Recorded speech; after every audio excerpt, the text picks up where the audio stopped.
السلام علیکم ورحمت الله وبرکاته. ملګرو ډیر د افسوس مقام دی چې په پیښور کې یو دوو افغانو جنکو ځان په شرمونو باندې شرمولی دی، ځکه چې د هغو یو ویډیو هم اپلوډ شوی ده او په هغه ویډیو کې هغو داسې غلط حرکات کړي دي.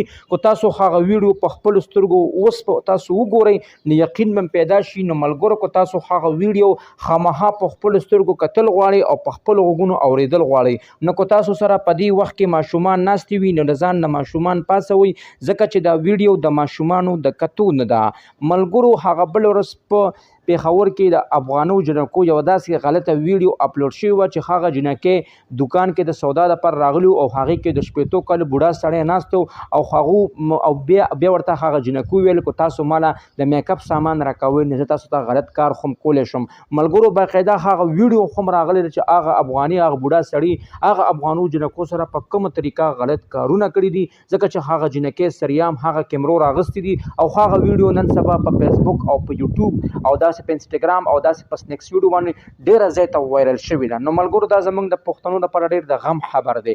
ملګرو موږ له څه پکار دي چې موږ خپلې تورسرې بازار ته وباسو. دا سړي کور کې څه دپاره ناستې دي؟ سړي ولې نه ځي بازار ته چې سوداګانې راوړي؟ ښځې ولې لیږي؟ جنکۍ پیغلې په دې جنکۍ د سودا دپاره ولې لیږي؟ دغه دی جنۍ په شرمونو باندې وشرموله. ملګرو دا ډېره د افسوس مقام دی، ډېر د فکر مقام دی چې خدای خبر زموږ د پښتو معاشرې نه دا څه جوړ شوي دي. فحاشي دومره عام شوې ده. ملګرو که اوس هغه ویډیو موږ په دې یوټیوب باندې ورواچوله نو هغه ویډیو د یوټیوب خلاف ورزي ده. نو ملګرو که تاسو هغه ویډیو خامخا ګورئ نو تاسو موږ ته په کمنټس کې خپل د واتساپ نمبر راولېږئ چې تاسو ته موږ هغه ویډیو درسین کړو، ستاسو اعتبار راشي.